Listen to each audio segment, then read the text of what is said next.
hello, and welcome to Journey to SEA 2024. This is Shellyan Edwards Barron, your creative writing specialist, here to help you understand and help your students or your child with narrative writing and the report writing. So, we're covering both in every session. And if this is your first session with me with the Journey to SEA, note that this is episode 19 because we began all the way back in April and we've been following a schedule looking at the foundation concepts and strategies that assist students in truly understanding the creative writing to help them best prepare for SEA 2024. So, like I said, if you're new, and this is your first episode, let me just give you a little bit about myself and I'll tell you where you can find the previous episodes and then we will get into it for today. Today we're looking at planning the reports. We spoke about that, I think, a couple sessions ago, and we're getting back into it because planning reports is an important thing.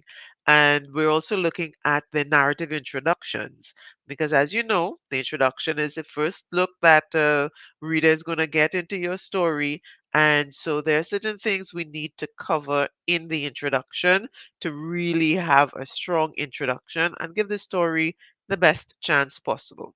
So, a little bit about me. I am a creative writing specialist who focuses on the multisensory learning. Now, multisensory learning is the practice of using as many senses as possible in the lessons that you're doing. Now, it's not traditionally used with creative writing beyond a certain point, but what I have found is that many students really, though especially those who are struggling with understanding concepts related to writing, they benefit tremendously from using the multisensory learning approach. Now, what that means is that we do experiments, we do activities, science experiments, engineering stuff, we play games, do artwork, because what we're trying to do during the lessons is to really engage students as much as possible, all their senses, their entire being, so that writing doesn't feel like a chore. It would feel more like something that is enjoyable. And when it gets to that point, we all know what happens when we enjoy what we do. We tend to work a little bit harder at it and we tend to do it better and better with each chance we get. So that's what we're looking at. Multisensory learning in the creative writing classroom. And if this, as I said, if I was asking before, if this is your first episode, this is episode 19. So you can go back to episode 1 and go through the sessions to get the foundation concepts. Because at this point, what we're looking at is combining the elements that we've been discussing so far and starting to create writing. So up to this point, we've been studying different aspects of the narrative, different aspects of the reports, so that students have the skills that they need. And now we're looking at what is needed to implement those skills. Um, so you can go to, if you're a member of SEA, the Peacefield Approach, you can go to the media section and check videos. All the videos are archived there. If you're also on Facebook and you're looking at it, you can find it on Wood Coach Youth. That is my Facebook page. If you're not on Facebook and you happen to be looking at this on YouTube, you can also find all the videos archived there. Wood Coach Limited on YouTube. I've also grouped all the videos on my website, Wood Coach Limited. Just look for Journey to SEA 2024 and you'll find all the videos there. Now, I know the time of the day that I normally do the live, it might not be the best time for everyone being at work, children are at school, and so on, but the recordings are always there for you to go back to. And if you're looking for a study schedule for narrative writing or report writing, you can also find the study schedules. It's on my website. There's a breakdown of what could be focused on for each week. And of course, like I said, we started in April. So the breakdown of the study schedule will take you from April to working up to SE. Now, there is one note when I did the schedule. I assumed that SEA would have been the last week of March, but it's actually on the 22nd of March. So they're revisiting exam schedules. We will do that a little bit earlier to get everything done within the time frame up until the exam. So the study schedules are there. You can get a copy. You can go back and look at the previous videos. They're all archived so that you can keep refining and revising and making sure everything is done, in a systematic way to get the most out of the process. All right, so today, what are we covering today? We're looking at introductions for narratives, and we're also looking at timed practice for the reports.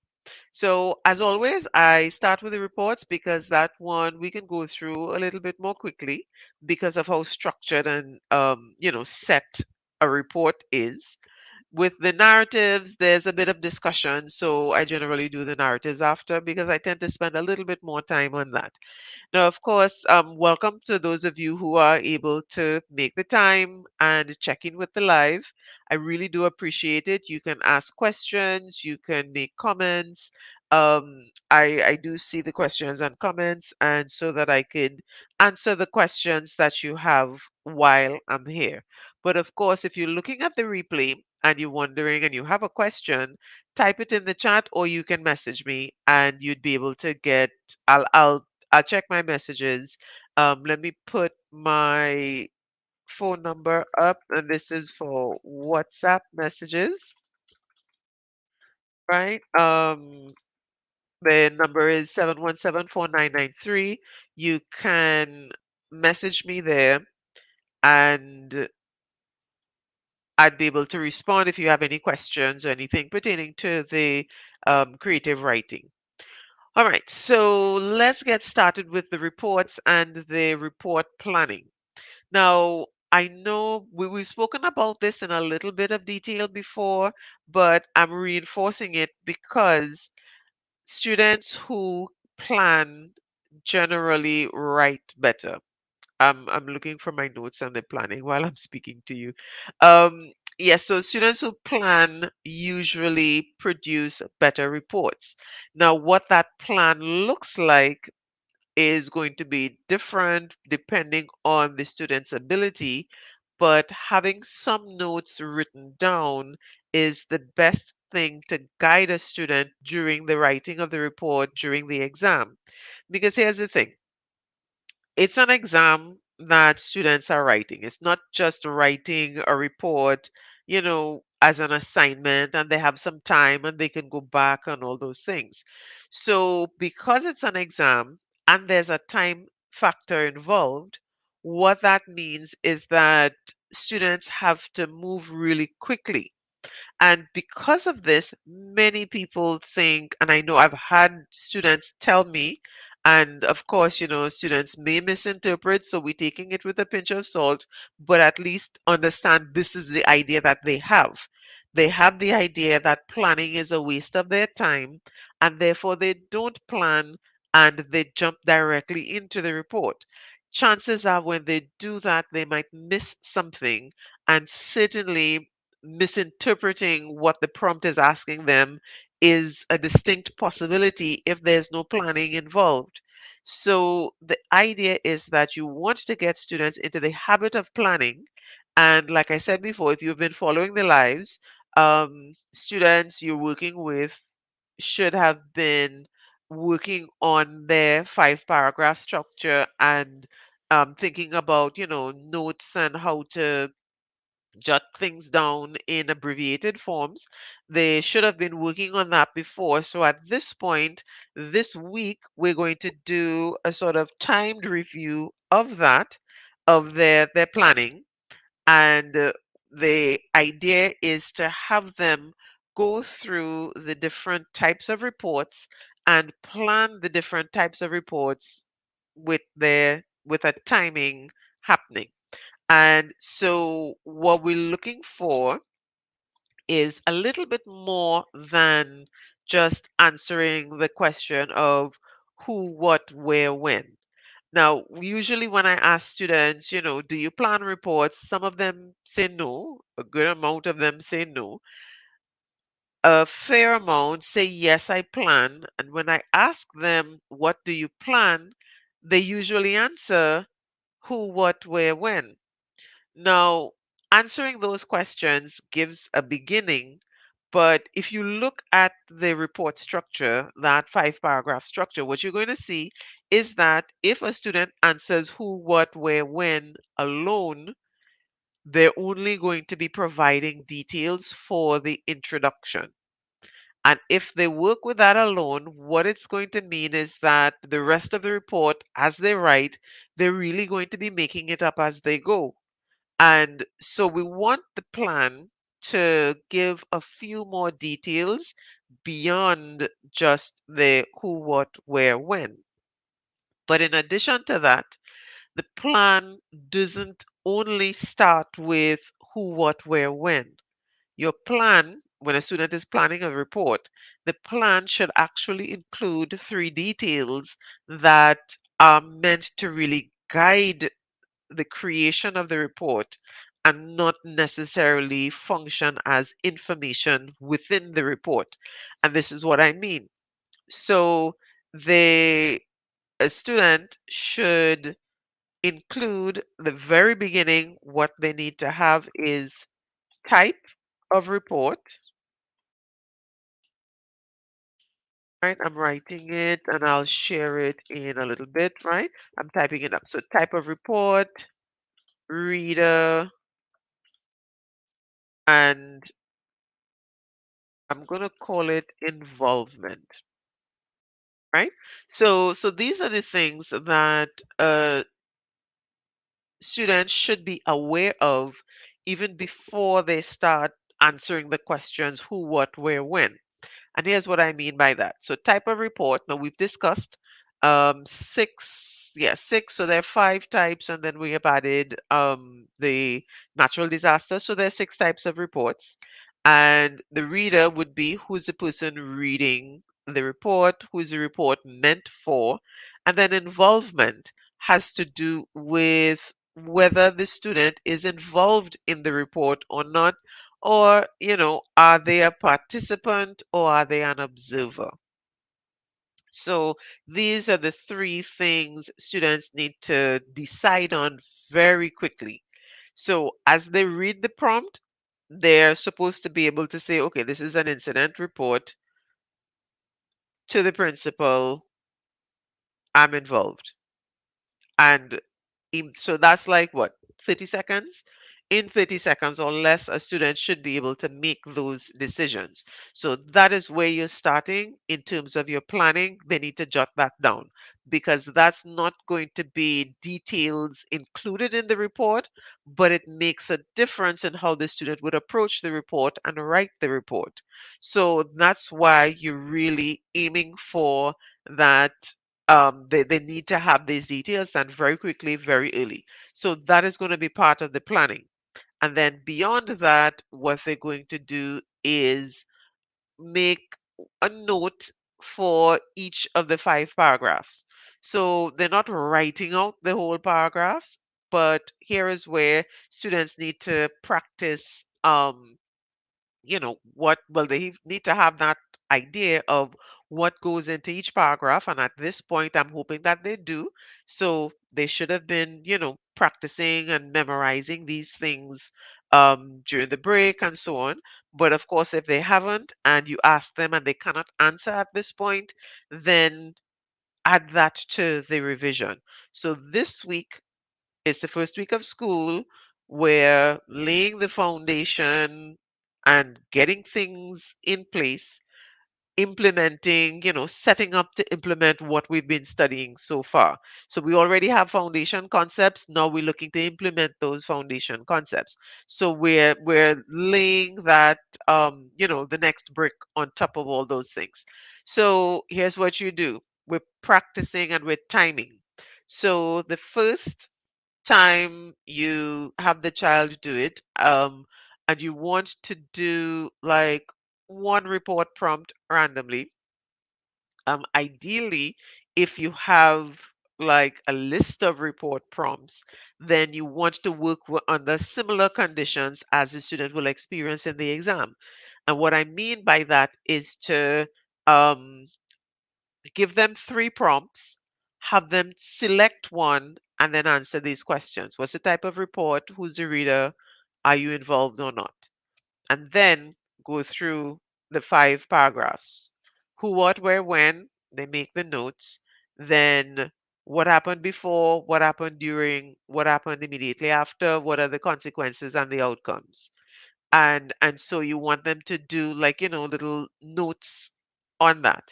And those little notes would not be complete sentences because, again, remember, we're trying to do this within a, really quick timing, so that the entire process of analyzing the prompt and jotting down notes should happen within about 5 minutes. I think that's a good average.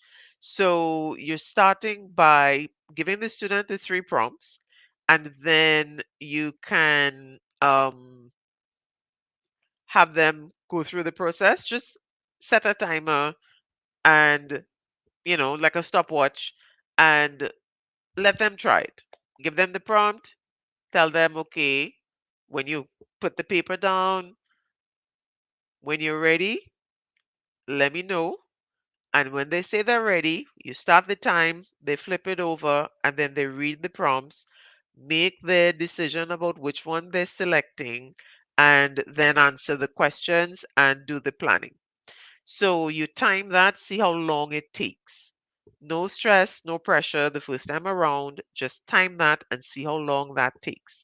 Then, based on their analysis of the prompt, you go through that with them, see how they interpreted the questions, discuss why they made the selection that they made, look at the other prompts and go through those with them as well. And then you look at their plan and see what the plan is like. Make sure you work with them on um, making abbreviated notes, um, identifying and get that clear. And then you do it again and you time that, and then you do it again and you time that. So you have those three as your benchmark, your beginning point. And then from that point, if the student is above 5 minutes or they're taking longer than 5 minutes to come to these conclusions and make these notes, then what you're doing is that now you set a target time and have them respond in that time frame. So let's say it took them 8 minutes the first time around, then the next time you give them, they're aiming for 7 minutes and a half.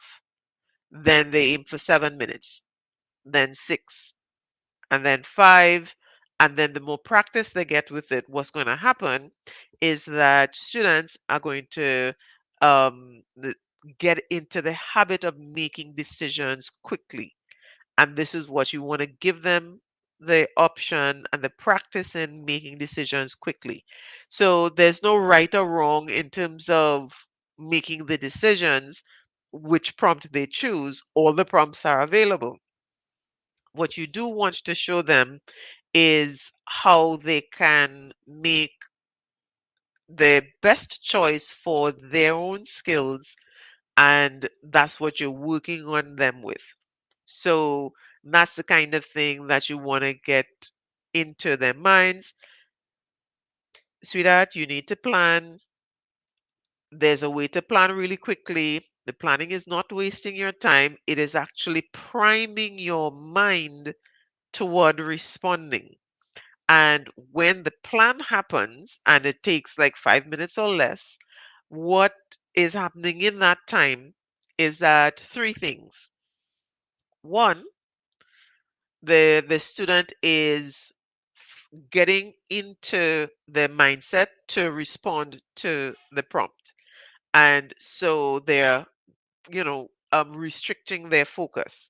So when they began, they're looking at three prompts and they are making choices. But by the end of the planning, their focus would be on one prompt with some information to begin with.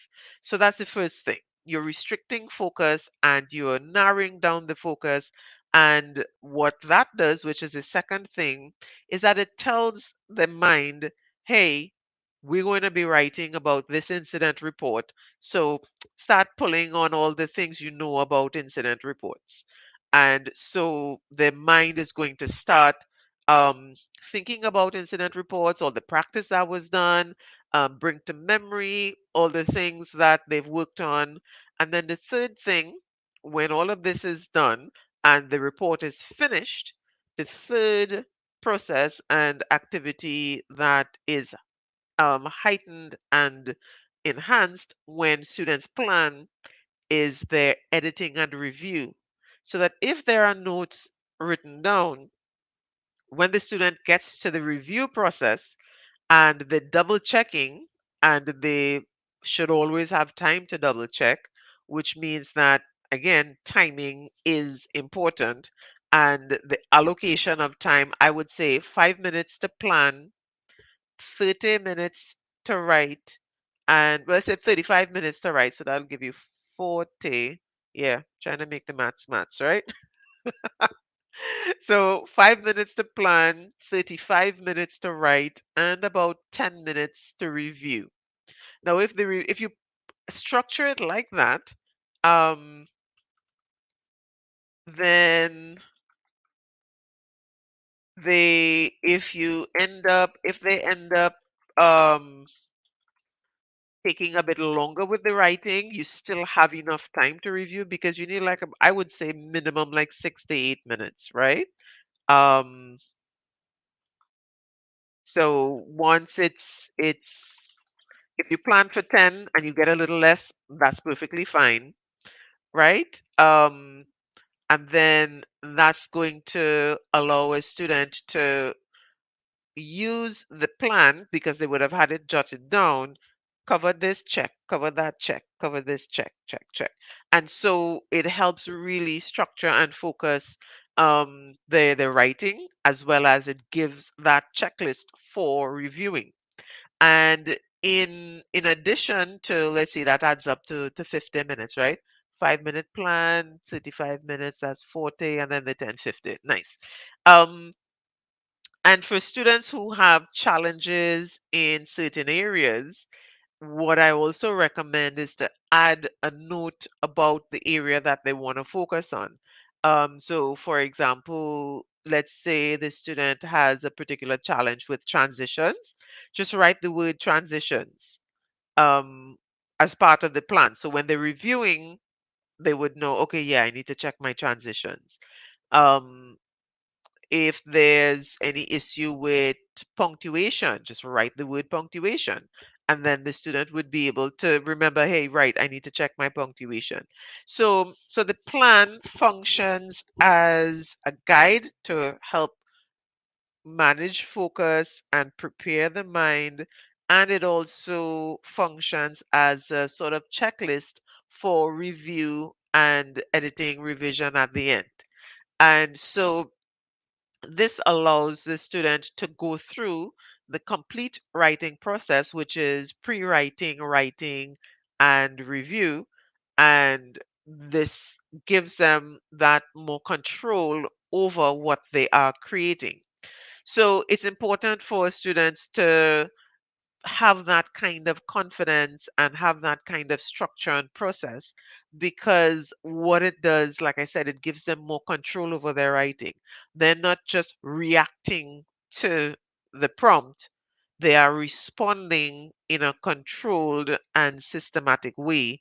And that would give them the opportunity to calm nerves, present their best work under the circumstances and maintain that confidence so that their writing will feel more confident.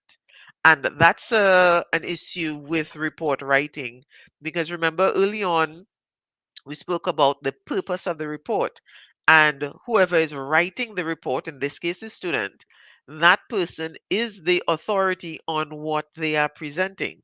And formal tone is an authoritative voice in writing. So it has to be strong and, confident.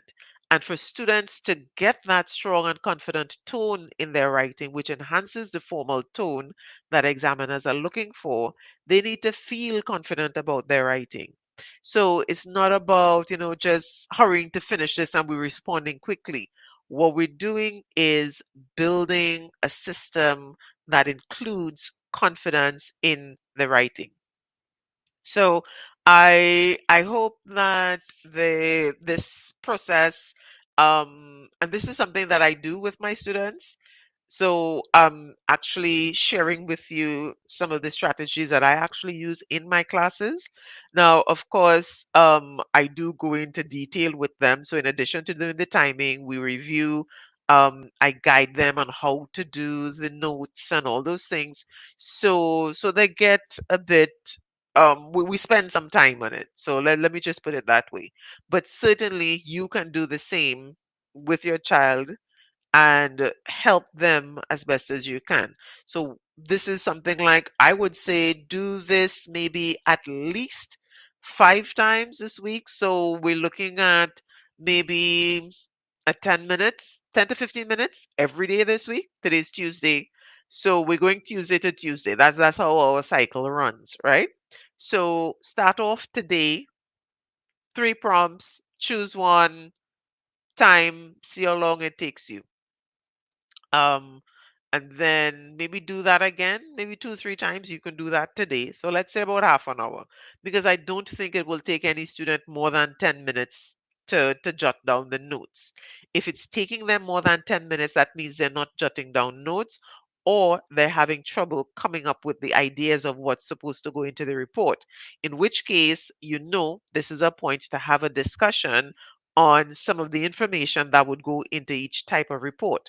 And this is something that, again, I do with my students, and you could follow the same practice. Study the kinds of details that would go into each type of report. So you're looking at incident reports. Make a list of 10 or so different incidents that students could possibly be asked to write on. Make sure the students have information on that. Incident reports, accident reports. Look at, make a list of 10 different types of accidents that a student may be asked to review and have them um, respond to those, make sure they have enough information to answer those questions effectively. Who, what, where, when, what happened before, during, after, consequences. And for all the others, natural disasters, the competitions, what sort of competitions will they have to report on? Um, then take a look at events. What sort of events would they have to report on?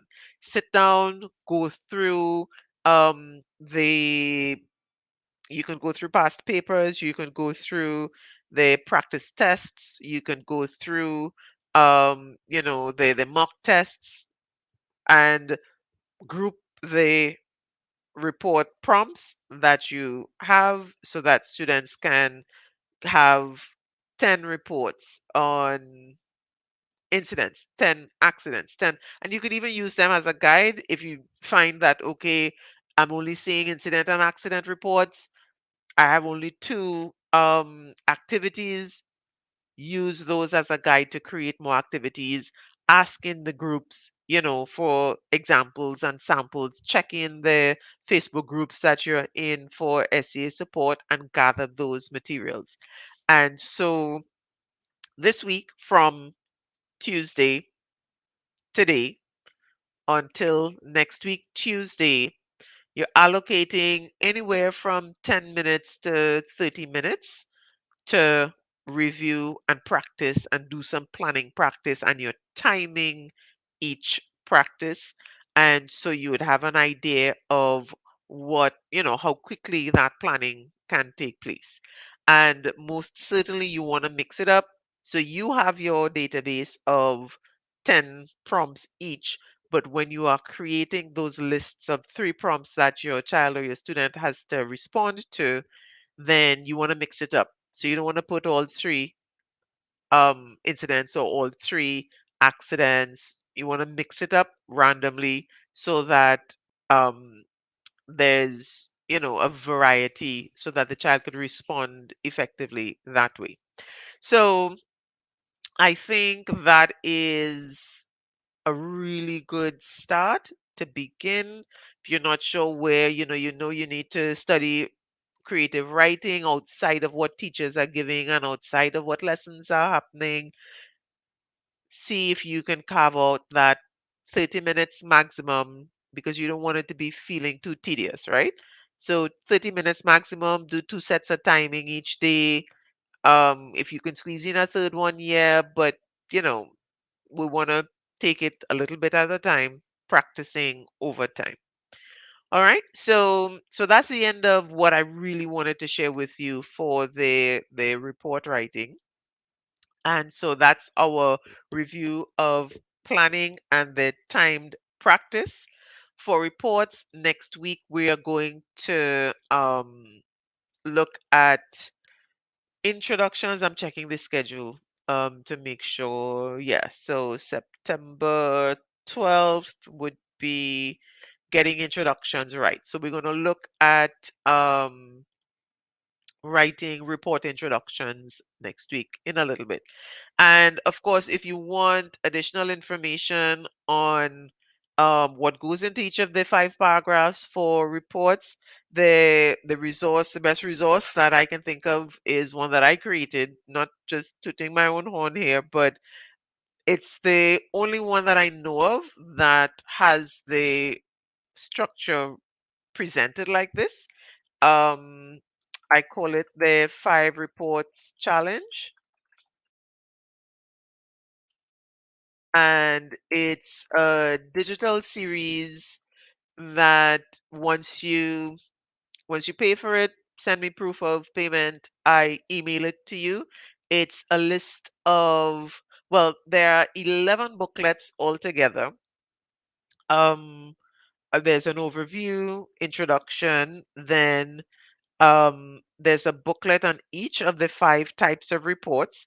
And in that booklet, what you get is a sample report, a paragraph by paragraph breakdown of what should go into a report of that kind, and 3 prompts that you could work with, plus information on analyzing reports, editing, self editing, and vocabulary, formal vocabulary. I think I included like about 50, a little over 50 words that students should know for report writing. I tried to make it as broad as possible.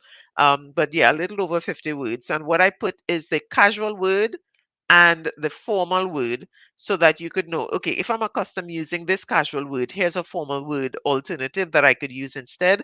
And the formal words are the ones that you're learning, of course, right? So if you want any information about that, you could message me, check on my website under what is it? I think it's under resources. Yeah. Check on the website under resources, and that way you would have that to work with. And I think it's super helpful because it gives you something, it gives you a sample, it gives you the 5 paragraph structure step by step for each type of report and so on. So I think that would work as well. And the website woodcoach.com. Um, and then when you open up the website, you can just go to resources. I think it's like the second tab, and that would help you. You'd see all the resources that are available, but certainly that one for report writing is going to help you with this step by step. So as we go through the rest of the term for reports and report writing, we're going to be talking about, um, what goes into each of the paragraphs, what, what an incident report would look like, accident report, and so on. So we're going to go through all those details. And if you have those digital booklets, then you can follow along with what we're dealing with, and that would help you tremendously. Whether or not you're doing another creative writing class is useful.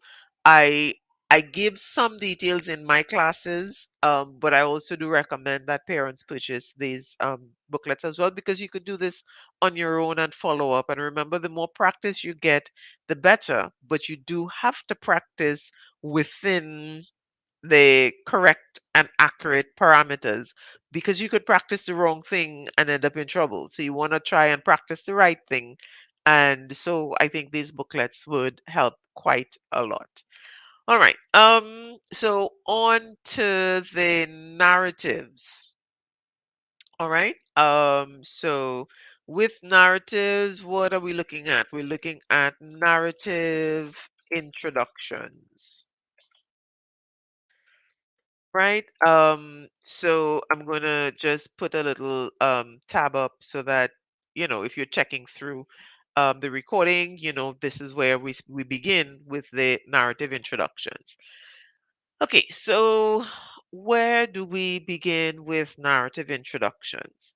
Now, I recognize that most people are aware of hooks with a narrative introduction because we talk about the hook is where, you get the reader's attention and all those things.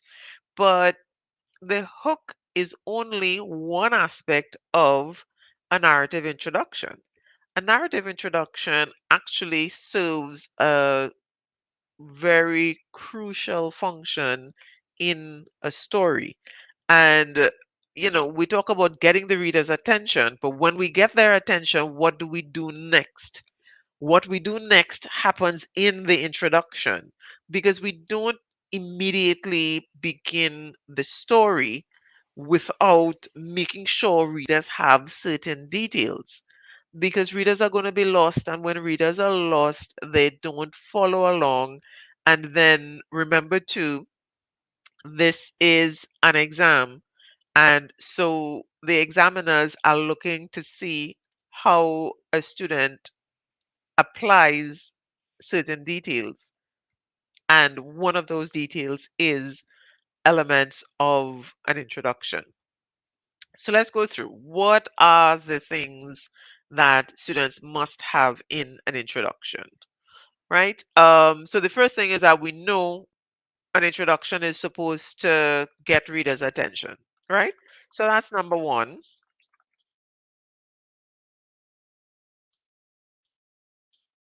So we need to get readers' attention with the hook. Absolutely number one. And there are different types of hooks. And what I usually do, I review 6 types of hooks with my students, and then we practice all of them by I give them one prompt and they have to create a hook for the same prompt but using the different types of hooks. So we study 6 of them, and then the 3 that the student did the best, the 3 that worked the best for them, I tell them, I said, well, okay, I tell them, okay, these are the 3 types of hooks that you seem to understand really well and you write them really well. Keep practicing those. So what at this point what we're doing is identifying the students' skills, the things that they're good at so that they can keep refining them and getting better at them. And we're also identifying gaps that we need to fill in and plug with skills and strategies, right? So the first thing is to get the hooks. I'm not going to go into the details of the hooks today because next week we're going to be talking a lot more about that. Um, the second thing is that we're looking at showing readers where characters are.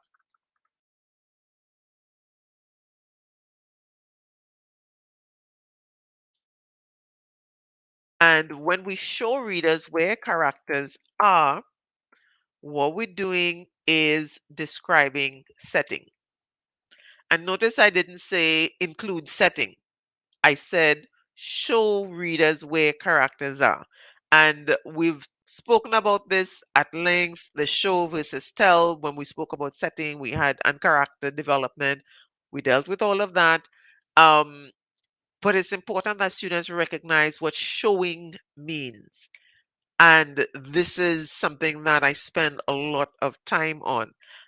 In our 1 hour, there's only so much that I can share with you, but please note that showing means giving an explanation which includes vivid and descriptive language. So we want some similes and metaphors, we want and personification, etc., etc.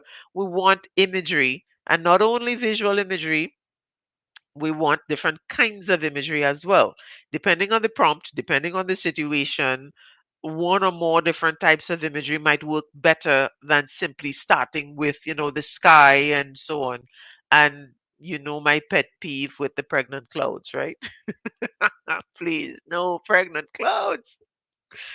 Um, so the idea is that you want to recognize the different types of hooks, move on from that by showing readers where the characters are.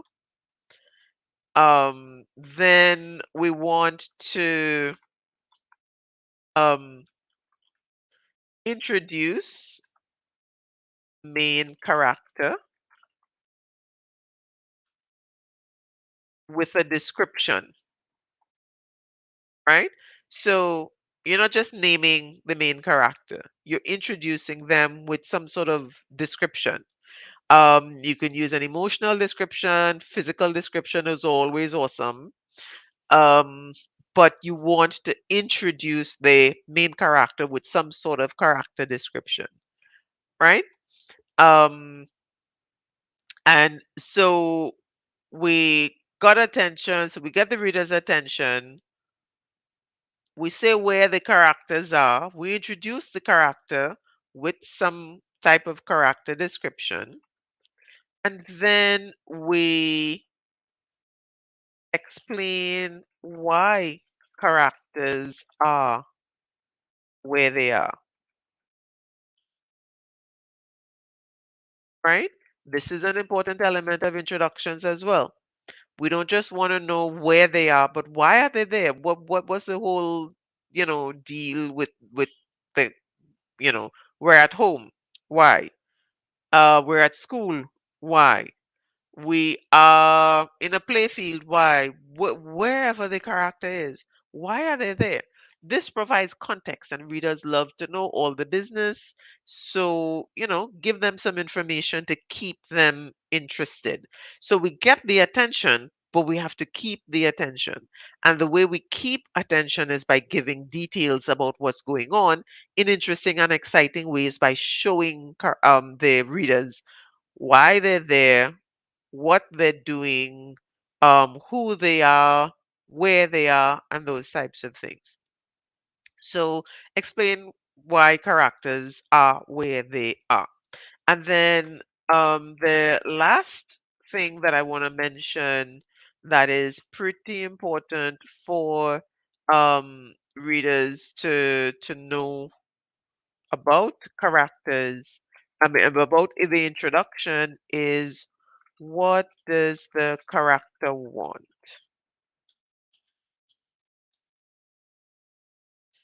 right? What does the character want? So we know where they are, we know why they're there, but we also need to know what they want.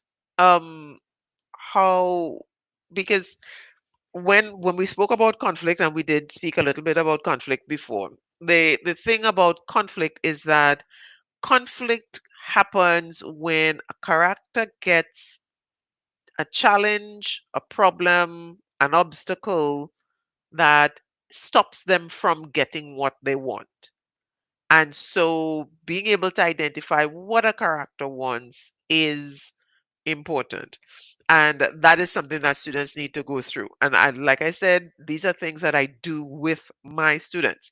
So I teach them how to explain what a character wants without saying, and I wanted such and such. There are ways to do it. I teach them how to, describe the setting and describe the characters in the introduction, following along from the hook, how to connect the hook with the rest of the introductory paragraph. And so these are things that students can learn. So this week, remember, we're going this week by week study, right? So this week, the main focus is on the narrative introduction. And so what you're working on with your students, with your child, is making sure they understand everything that is in an introduction. So you want to do a couple things. Give them things to read. Look at the introduction. Um, are all the elements in the introduction? Do we have these five things? Can you identify them? Look at the way the writer expresses it. Um, try your hand at writing an introduction and practicing these elements. And mind you, you can get this whole all of these 5 points done in an introduction that has 4 sentences, maybe 5 sentences. It doesn't have to be an introduction that's like, 7, 8 lines or sentences long. There are strategies and tips that you can develop to get all of this information done in a very effective way. Now, of course, it would depend on the type of story that you're writing. And remember, we looked at the types of stories, way near the beginning of um the discussion. I think that would be like either April or May, one of those episodes. And let me see if I can guide you where that episode is in case you're interested. Different kinds of stories would be either episode 3 or 4. So you can check back those episodes if you want to get a refresh on the different types of stories, different kinds of stories students can write. Um, and that's going to help with practicing introductions, making sure all these elements are in the introductions.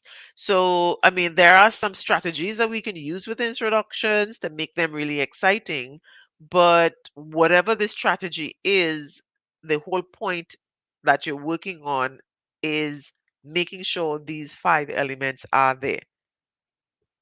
Now, the thing that there's an option for the introduction is that you can also introduce the conflict in the introduction. So, the end of the introduction, you can introduce the conflict there, and that would lead into and begin your rising action. It doesn't have to go there, which is why I didn't put it as like a number 6. I think it's an option because you can begin the problems in the second paragraph. At the beginning of the second paragraph, that could be the beginning of the conflict. But certainly, your introduction definitely has to have what the character wants, otherwise, the conflict isn't going to make any sense. So, it's optional. You can introduce the conflict in the introduction, or you could leave that for the second paragraph, right? And of course, if you are looking for support with this, I do have the narrative writing equivalent of the 5 stories that I told you about. Um, let's see, 7 stories challenge is the one that would help you with this. And someone asked for my number, so let me put the number back up. It's in the chat. Depending on where you're looking at it, you might not see it in the chat. So um, all right, so let me put it up from here. Yeah. So there's my number, 717-4993. And please WhatsApp because my classes are resuming next week, but as you can imagine, I do have one-on-one students, and some of them are resuming this week. So I may be in a class or I may be preparing. And so if I get a WhatsApp, I'll answer you as fast as I can. My assistant also has access to the WhatsApp, so she can answer you. So you don't necessarily have to wait for me to get the response. You can also email contact at wordcoach.com, right? That's also an option if you want to, get access to, ask any questions or anything. You can also email, right? So that's the email, contact@wordcoach.com. Um, Ask any questions about what resources we have available, about classes, about any help that you need, because at this point, um, having dealt with students and because I work with multisensory learning, if you are having any challenges, let's say the student or your child is having difficulty with any one specific area, I'm open to having a conversation with you on that so that I can guide you. And that is at no cost for the first instance. If this is something ongoing that you need direct guidance with, then um, I would implement a consultancy fee, but a first conversation, I have no problem. If you have a specific challenge, we can chat about that and I can help you navigate that specific challenge. So email contact @wordcoach.com, and Word is WERDCOACH, and the telephone number 717-4993. So that would so you can access me and get information about that. So I was mentioning about the 7 stories challenge. So just like with the 5 reports challenge, even though technically it should be 6 reports challenge, I just like how 5 reports sounds, but I do include incident, accident, competition, activity, event, and natural disaster. So technically you're getting 6. Right? But for the 7 stories challenge, there are 7 different types of stories that I believe students should know. There are others, but we don't cover all of them because remember, we're preparing for an exam. There are 7 different types.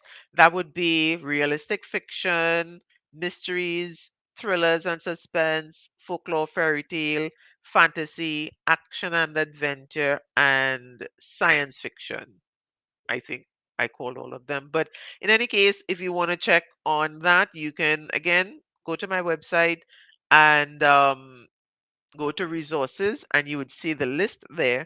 And for those challenges, there's a series of digital booklets. So once I get confirmation that the payment was made, I email them to you.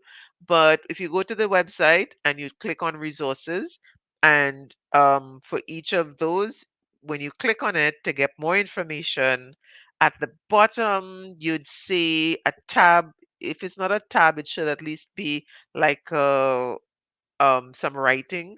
You can download the introduction so you can see what the booklets have in them.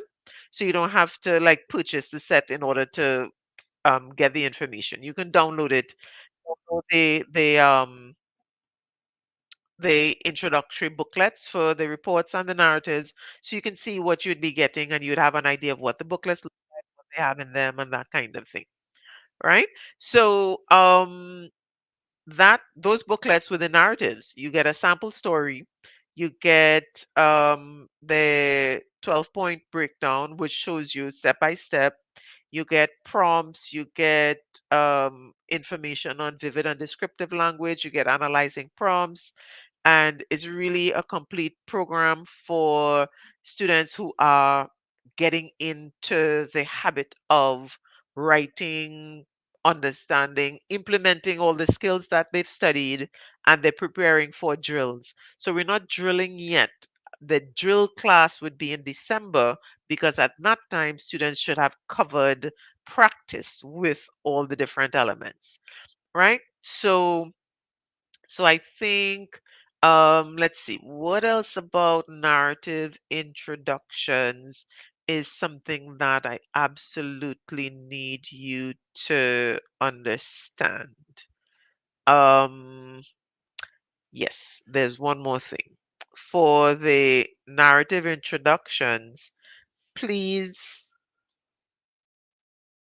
use a transition between the hook and the rest of the paragraph. Now, when I say that, what I mean is that what I've noticed is that Some students, they have their hook, and sometimes it's a very beautiful hook and it gets the reader's attention. But then when they have the reader's attention with this wonderful hook, their next sentence feels like a whole new beginning and like a whole different story. Now that is going to, it's like like you're meeting a wall, or you're driving in this direction and then suddenly the path turns that way, and readers have to kind of like scramble and turn, otherwise they run off the path. Think of it like that.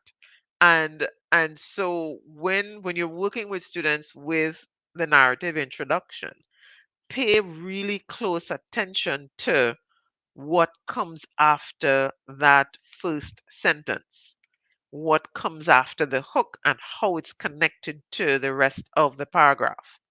So that is something that I work with my students on, because let's say out of 8 students in a class, 6 of them would have that challenge. Primarily because students aren't often shown what an introduction looks like, how it functions with that hook going into the rest of the paragraph. They're told you must have a hook, you must have a hook. So they get that drilled, and sometimes they memorize hooks, which I I don't advocate. I mean, I you don't want to have a student regurgitating something that somebody else did. However, if a student works best with having that kind of beginning to know where to start, my recommendation is have the student practice the different types of hooks with many different types of prompts. Select 3 to 5 that the student themselves have written. They've come up with their own ideas.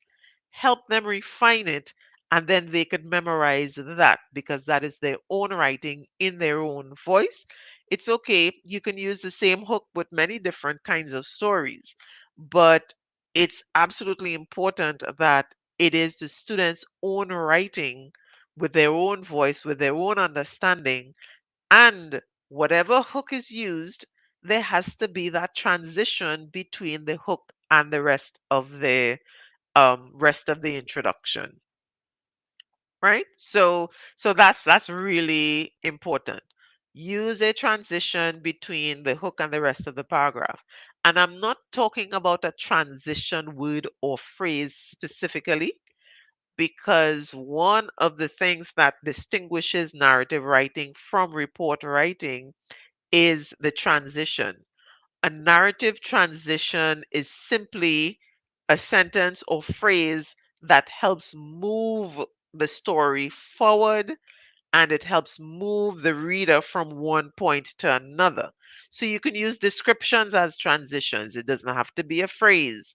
You can use interaction um, with the setting as a transition. You could use the weather as a transition, and you could use changing clothes as a transition. There's so many different types and you know ways that transitions can function in a narrative. It's not necessarily about using a transition word or phrase. And so these are the things that students need to be paying attention to. And so for your introduction, and this week you're focusing on introductions for narratives, and I would recommend like maybe 20 to 30 minutes 3 times a week. That's the average study time when you're working on stuff. So for reports, you want to spend an hour and a half roughly. For narratives, you spend an hour and a half, but not all together, kind of spread out over the course of the week. So if you want, you could do 3 days reports, 3 days narratives, and then have a day of rest, and then you could go again. So, working on introductions, we're looking at all the elements, and I gave you 5 of them with an optional sixth one, which is the introduction of the conflict. And we're looking at making sure there's a transition between the hook and the rest of the paragraphs. So, all right, I think that's about it for the introductions and for the narratives. And you have the information for the report planning. So I think this is a good place to wrap up. I've kept you an hour. I try to keep the sessions to an hour, and right now is just an hour and a couple seconds going. So now is my cutoff time. Of course, the notes, like I said, is on the some of the stuff would be in the chat, but all the depending on where you're looking at it, you might not see it in the chat. Um, but that's why I try to put it up on screen. You can WhatsApp me if you have any questions. You can send me an email if you have any questions. And just to repeat the number, or you can, go back up. So my number is 717-4993. Right? There it is again on the screen, 717-4993. And my email is contact at wordcoach.com. And I'm using this one simply because my assistant also checks in with this one. So if I miss it, if you send it to me directly to me, chances are with all the others that I'm getting, I might miss it. But my assistant checks this address, so she will see when it comes up and she'd either respond to you directly or pass it on to me if it's something that I have to respond to. All right. So thank you so much and happy new term. I know yesterday was the day, lots of traffic, but actually wasn't so bad. I think not all schools opened exactly today. Monday, but it's an exciting time. I think new terms, it just feels exciting. There's a lot of energy around, and I think it's absolutely wonderful. So here's to a wonderful term. And I'm going to be here every Tuesday.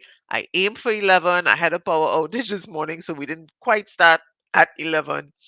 Um, but I am going to be here. Check the replays, check the recordings if you miss it or if I start late and you couldn't continue for whatever reason. Most definitely, the recordings are going to be there, so you can check on these anytime. And I do want to say thank you for those of you who were able to make it today and stick around for the entire session. Sincerely appreciated. And I look forward to the term and all the excitement coming this term. So I'll see you next week. Have a good one. Bye bye.